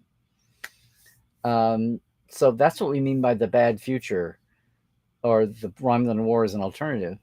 And the point was to say that it was Pike, not to assign blame, just this past action. The butterfly effect of that past action winds up being here. This is your rhetorical question. You think it's Kirk. Well, I know Nathaniel already think Kirk pulled a stupid military tactical move, as he very quickly said right here.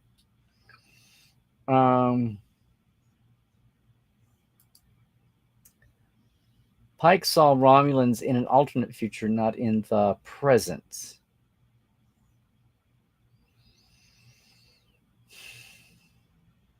I see what you're saying. I know what you're saying. You could almost say then that everything, but if he saw Romulans, Northerners and Southerners, uh, would he know to trust that as the overall look of the species? Yeah, but I'm just the shock. You had the ding, ding, ding, the comedy rule of three reveal of everyone looking at Spock at the end of the camera line, Uhura and Kirk, and then Pike, and then camera on Spock when you had the reveal, just like you had the reveal of Mark Leonard.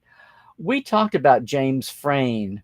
Did someone try to get him to play the Romulan commander, which would have been just totally meta awesome? I wonder if anybody even thought to do that. I think there's enough fanboys on that staff and fangirls. I know what you're saying. He won't have the memory after the accident. His mind is wiped clear, except to know that he can't do what the point was. If his mind is wiped clear totally, then he doesn't know anything better, and he goes ahead and writes the letter to the kid. He has enough of that memory transcending. Hey, Glenn, I'm glad you can make it. Yeah. You and your busy work, Mr. Important. It's okay. You don't have to impress us. This is what I'm saying, but he did retain the lesson learned. See, it's a slippery slip. Oh yeah, as in oh yeah, reassuring, or oh yeah, as in oh, I didn't think about that. Here we go, Michael. What did I think of the casting of Kirk? A few people I talked to had problems with that alone. Yeah, I mean, nothing against the actor. Paul Wesley's been a star. He's been a lead in several things. I just don't know. Were the casting, was that done quickly? Were they restricted to Canadian actors only? I'm curious about, and of course, diplomatically, you don't want to knock any actor. Paul Wesley's a great actor. He's obviously professional. This isn't about him and his ability. This is about what were the casting people thinking about that, did they not have the choices? And not to say that he's a bottom of the barrel choice. I'm just like, could they at least have dyed his hair brown? It's so black. It's so dark brown, much less everything else. Round his corners a little more. Now, you could say that we're seeing, like everything else, we're seeing an alternate scenario future here of Kirk, and that he's not been in command of the Enterprise for a year or two, and he hasn't had Spock and McCoy's mix. He hasn't had his officers around him. He's been with Farragut people and on a smaller ship, and not quite the bravado. That's what I'm going to hang on, and we'll see when he's back in prime timeline for reals in season 2. We'll see if there's any nuance different to how he carries his Kirk. But he's younger, but he's not that much younger. He's old enough to be a smaller ship, slightly smaller ship, but still one that he feels like he's got the cojones for combat. Janet said he doesn't have the swagger. He doesn't have the, can't remember the other word she used. Doesn't even a few years younger with not as much command experience, maybe. Yeah. My bigger thing is why the Farragut wasn't a Constitution, and if it was, they kept the same number. And are we not going to honor Dorothy and Bob's Constitution list the way it's always been honored, the same way the Peregrine was not made a Constitution class for the same reason that it wasn't on the list, and they didn't want to tamper with that. I'm a little confused about that. But no, again, it's hard for me to critique this Paul Wesley's casting as Kirk without casting shade on the actor. I don't want to do that. I'm more into the casting people and director. But maybe, again, without making him sound less than, maybe they didn't have the biggest acting pool to pull from, or maybe it was done on the run, which I can't believe your excuse for casting James T. Kirk in a new iteration is, oh, we didn't have enough time. Well, who fire that person that didn't give you more time? Who's the bozo that allowed that to happen? Yeah. So we'll see. We'll see what happens. Maybe they will. Of course, it's already been shot. Season 2 is already in the can. So whatever's been done has been done. And maybe back then there was some note taking. Maybe those were all intentional choices where he looked very, very curmudgeonly and kind of, He's not a stack of book with legs. He's like a rod up his ass with a stack of book with legs. I mean, he was really tight and clenchy, and not the way you'd think our James T would be. But I agree. I heard that, and nobody wants to critique it. Nobody wants to say that's not quite my idea of a Kirk. I think Chris Pine spoiled us. That's one thing I'll say always about the Kelvin movies is the casting. Still don't know. I love Simon Pegg. Still don't know about Simon Pegg's Scotty, but everything else was incredible. STOV also isn't licensed. That's true. But it gets a lot of sway and it gets a lot of cooperation still. And actors are there, and actors from new shows are there, current ones, and they might blurt something. Who knows? There you go. No day set for LD season 3, just August. Yeah. Yes. Which means that we ought to have at least one episode by Trek Vegas. Glenn, after watching the SNW season premiere finale for the second time, your only major issue was with the casting of young Jim Carrey. Was my thought too. Yeah, everything else is an alternate timeline. It's Q magic, except it's future. Oh, it's future Pike time crystal. They had a nice scientific name for the time crystals, and I like how they went back to just calling them time crystals in this one. One of his earlier zeitgeist crisis moments where Una's talking with him, I think, number 1 is something that has gone unsaid. Thank you for saying it, Nathaniel. The space effects in Strange New Worlds felt fresh, unique, and complex. It felt like a different visual vocabulary. I'm not sure another series rivals it. Are you talking about, it sounds like you're talking about even among the Trek series, which could be very well. There's a very 4K quality to a lot. I was watching the plasma weapons, for one thing, in that. But they also they're using at least 2 different aliens faces, and the Gorn, the hatchling Gorn and the baby Gorns. There's a lot of practical puppetry effects work going on. Yeah. Haha, Justin. Hi, Justin.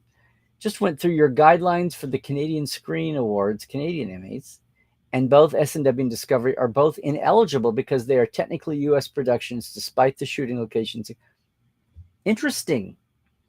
That's interesting. I had no idea, but there we go. Now we know. So if Strange and Disco are going to get any Emmy love, it's going to be American. Or yes, your Emmys is not trademarked. It's your explanation. What are you saying? Strange omission of the Captain Summit featurette from the Trek 1 through 6 movies set in UHD. Why might it have been deleted? Huh. Was it in the 1 through 4 set? I'm not sure. Maybe there was. Is this the first release? What was the last release with it? I'd want to do a deep dive on the releases of the bonus features and see what's going on. Maybe somebody had a deal that expired. What? Leonard's passed away. Has there been a release of this since Leonard passed? I'm not quite sure. Maybe somebody had a thing in their contract that kicked in and made it cost prohibitive. I'm not sure, Dan. Be interesting. Aha. Your only issue. No one needs to do a Shatner impression. Chris Pine doesn't. And for that matter, Ethan Peck doesn't impersonate Nimoy. Yes. But you still need to seem like the legacy character. I got no Kirk from Champagne. I got no Kirk from Paul Wesley in physicality, in temperament, but you're chalking it up to being a different Kirk who hasn't had Spock to balance him. And the responsibility of a Constitution class command for a year going on 2.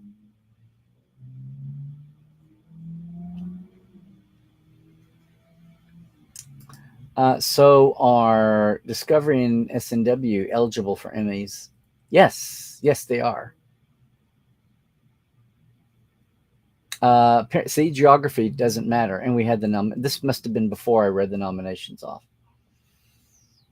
You wouldn't have minded him doing a Shatner accent. Anyone who's cast as McCoy or Scotty will do their accents, won't they?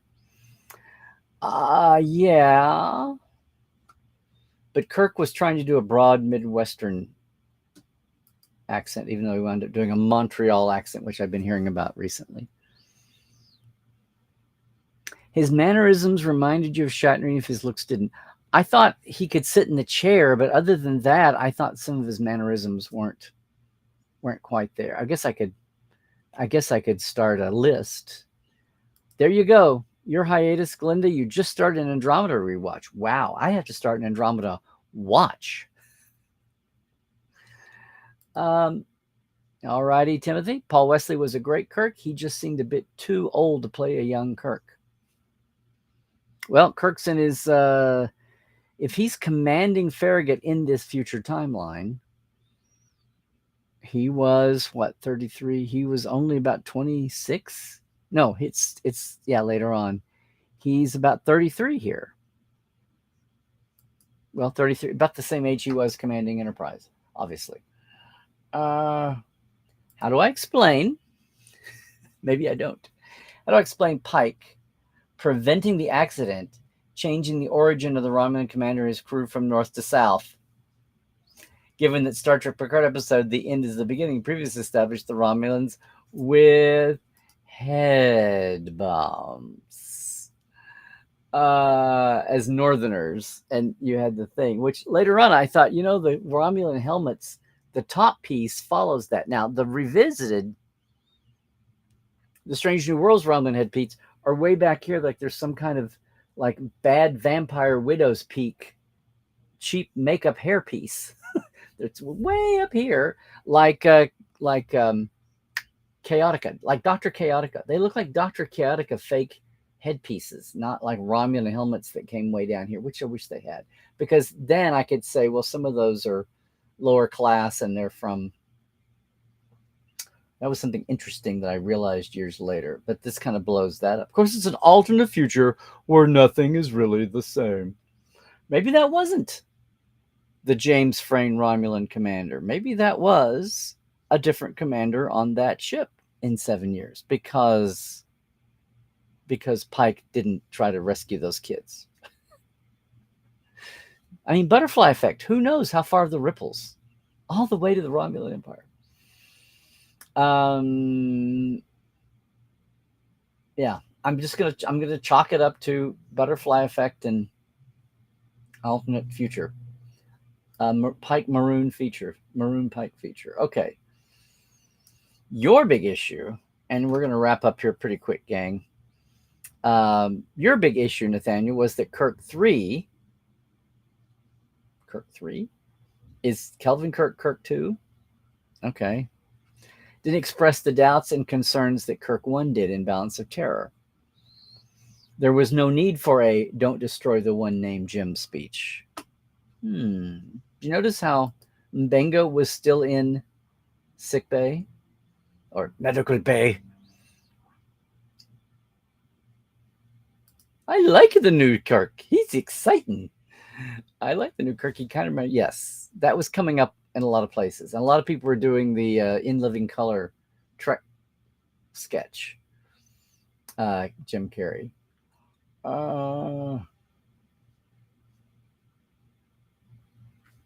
Yep, there is that, Christoph. We didn't mention that. Scotty's voice.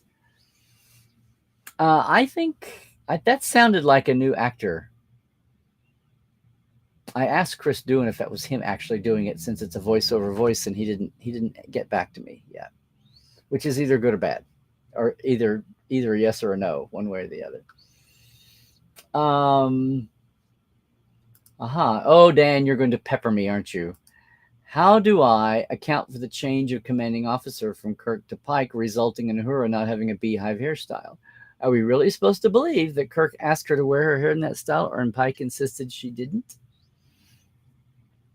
Dan, who am I to talk about butterfly effects? I don't have a quantum computer.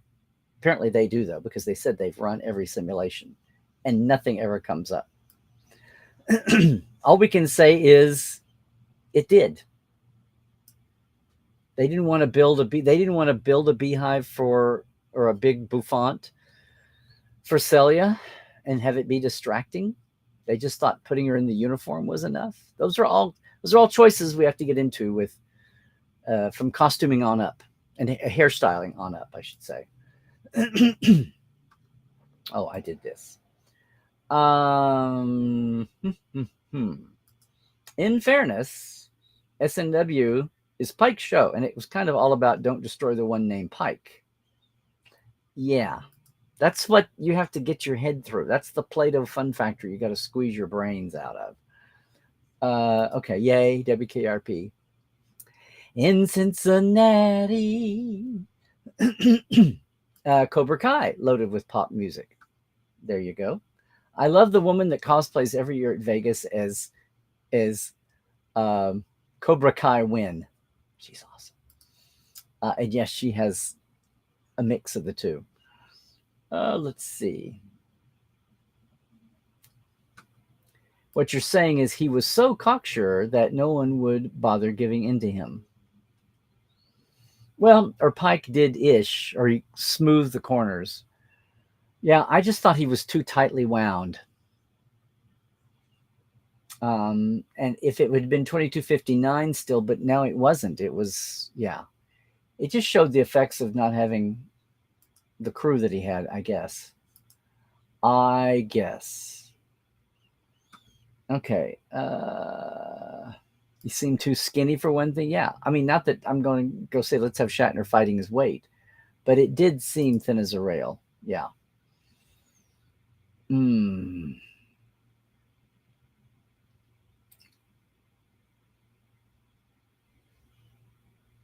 Oh, okay. Whew. Of all the things, Narda, don't start anybody on Discovery. Maybe select audiences, but yeah.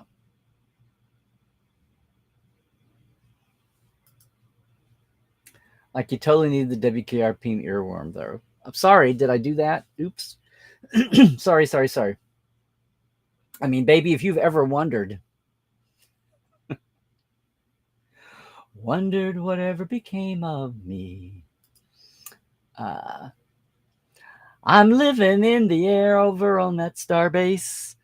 Living over on Starbase 3, Starbase 23. I don't know. Those new tunics make everybody long and thin. True.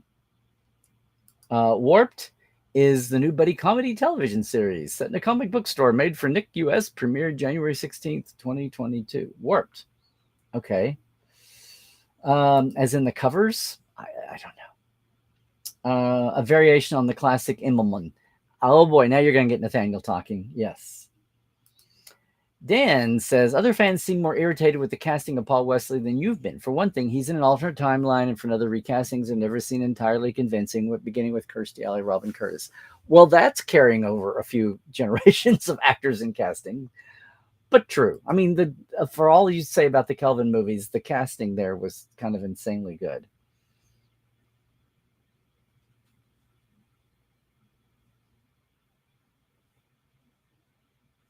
And of course, you're in there. We've got the Immelman show. There we go. You don't do an Immelman when you're being tailed.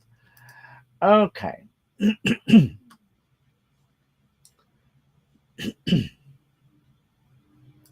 You always saw Ortegas as Boof. Help me, Rhonda. Boof? I've lost that one. Okay. You're going back to Columbia in September. Okay, Jared. Be careful. Be safe, man. This episode said if Pike changes the future, he'll be completely transforming both the appearance and the personality of Captain Kirk. Exactly. Now you're catching on. Okay, I'm going to let you guys hash out the Immelman in chat here. We've got it preserved. Oh, Corbomite Maneuver is your favorite, Tia? Wow. Wow, Corbomite Maneuver is your favorite. I just remember the second time I watched Corbomite Maneuver after I'd seen all the episodes and come back around thinking, why are they moving so slow? And like, oh, it was the first one filmed. It was basically the pilot for Kirk and McCoy and Scotty era Trek was Corbomite Maneuver. They worked everything out. And boy, does it move slow.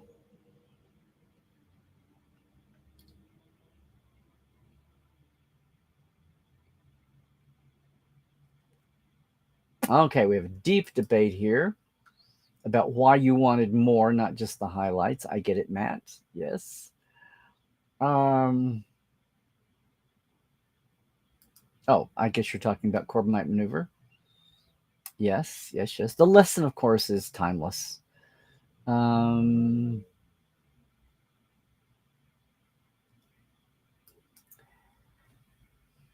Kate Beckinsale would make a good Emma Peel. Very good, Glenn. Yes. And carry through the British, too. Yes. That season 1 of Picard was bookended by blue skies. Yes, absolutely. A little symmetry there for you.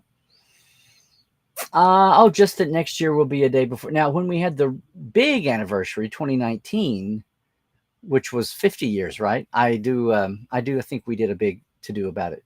And the world was doing it since it was the 50th rose.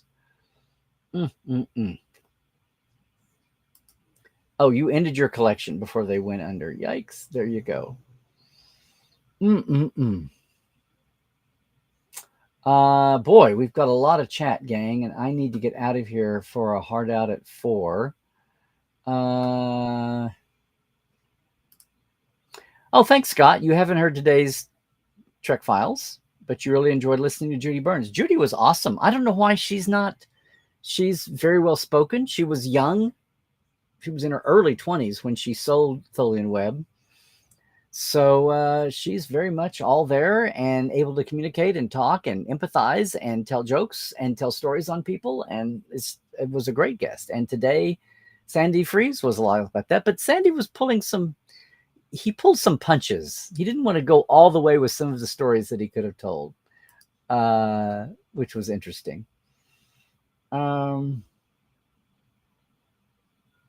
Oh, that's right, because they've got all the franchises, not just Trek. Your son is desperately trying to get his Eagle Moss collection finished. Yikes. Okay. Where are we up to now? Binge Orville to catch up on the hiatus. Yeah, I'm going to binge Orville when they've released all of them. I'm going to play that game. I'm going to watch Orville when Hulu also has all of Only Murders in the Building are out. We've got the point. We've got so many, and we have to have Discovery Plus, even though there's nothing genre on it, because we have to have all the food and house shows. Okay. Oh yeah, I should have watched the echo effect on the song. Sorry, guys. Glad I only had a bit of it on there then. I have to remember what to do when I'm doing that. Okay.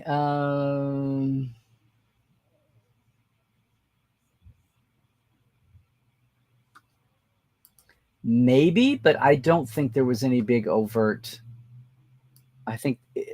May have been. I should ask Wolfie or Ira that sometime. It may have been like just totally subtextually, but not on the nose, trying to be. Because Gratitude Festivals, what are you grateful for? Right. And it aired around then.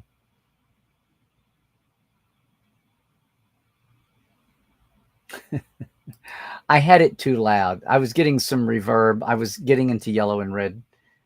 Wasn't used to seeing the sound meter on the second window over here. And yeah, I did realize. Oh, I was not, Nathaniel, that we'd say Spock in the chair with the blinking light. That would be a little on the nose. That would be wild. Wild.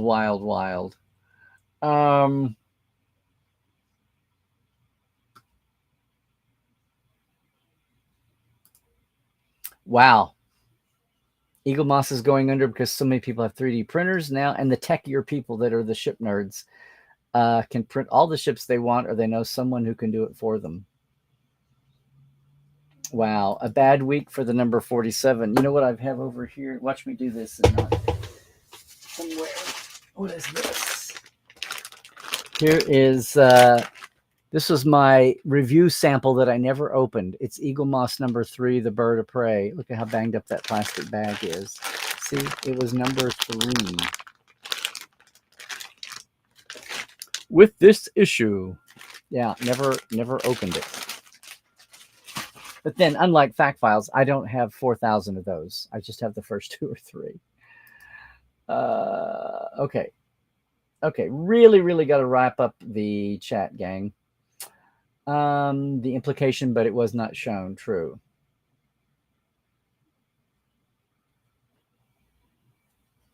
Yeah, Linda, I don't even want to go there. I was going to be damned if that bozo ruined a perfectly good fun thing for Star Trek, for Occidental College, for so many people.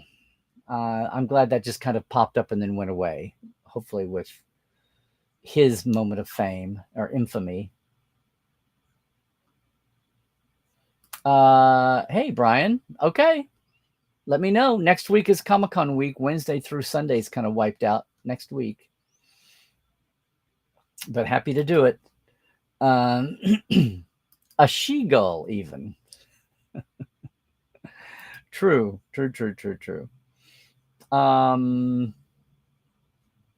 A real fascination with it. Yeah.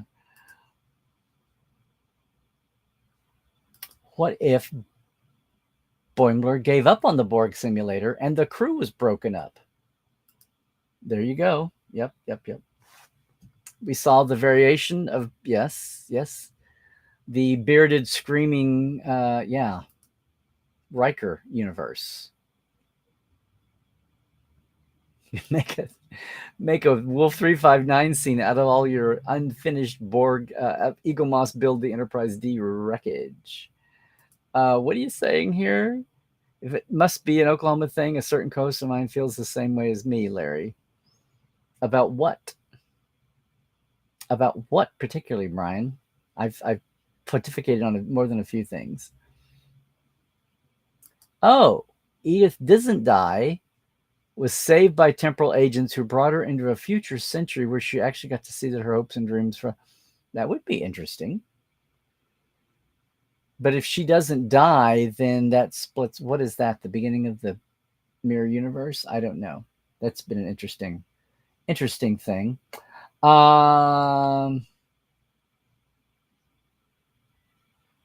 There you go. Make lemons from lemonade if they don't get out the rest of the parts.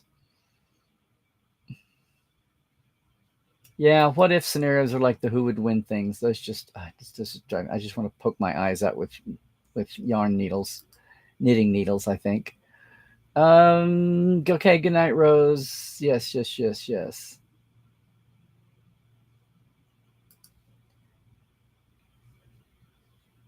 Strange New is Pike's time in the spotlight. No one else is needed. Yeah, as running characters. I don't want Scotty now to replace Hemmer. I don't. Wrong hair color. I know, we're just so visuals. Maybe use Grecian formula for something. Wow, that's a dated. Does Grecian formula still exist? Yeah.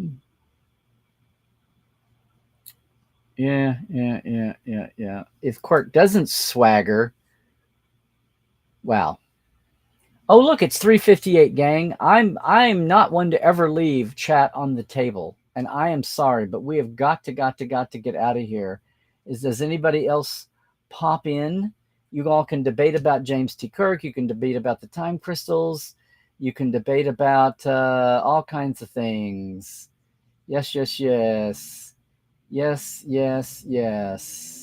is. Everybody's bailing, going, gone. Hi, Andy. You didn't make it, but you enjoyed reading the comments. Hi, Andy. Thanks for joining us, and come back next week if you can. I think this is the first time for you, but it's good to see you. Thanks for doing that. And I see you bopped in.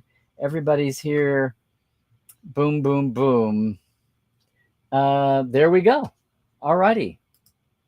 Then we are going to wrap it up. Everybody, thanks so much for being here with the regulars. All you new folks who managed to come over, that's awesome. Once again, as always, Gotta thank all of our Patreons. Thank you, thank you, thank you so much. If you're not a Patreon, it's pretty simple. They bill you Patreon. It's easy, patreon.com. That's all of our folks there. It's patreon.com/Trekland Live. Boom, there's the official. The Trek Files is out again with writer Sandy Fries, who's got an interesting story to talk at the beginning of Next Gen, after it launched even. You want to check that out on the Trek Files also. I think that's everything. Don't forget, you can come to LarryNemecek.com and see everything going on with the tours. Into next year also, the big ones. But right here in our face, the one-day Valley of Fire tour before Vegas, the 2-day Gene Roddenberry Life tour the weekend before Vegas, if you're coming this way. As always, it's Larry Nemecek on Twitter, Larry Nemecek's Trekland on Facebook, YouTube especially, and Instagram. Portal47.net if you want to dive in with the deep divers all week long. Yes, tomorrow is European Ask Dr. Trek for Portal 47. I'll see the Portales who are with us in the day and from Europe tomorrow. Whew, everybody. Yeah, have fun on your hiatus. I mean, I'll be with you next Tuesday. No plans to change that. But yes, rewatches. Claim the fandom, expand the fandom, have fun with your sub hobbies under fandom. We'll see what. Run up the score on Making Memories if you can. And please stay healthy, stay woke, and Trek well, everybody.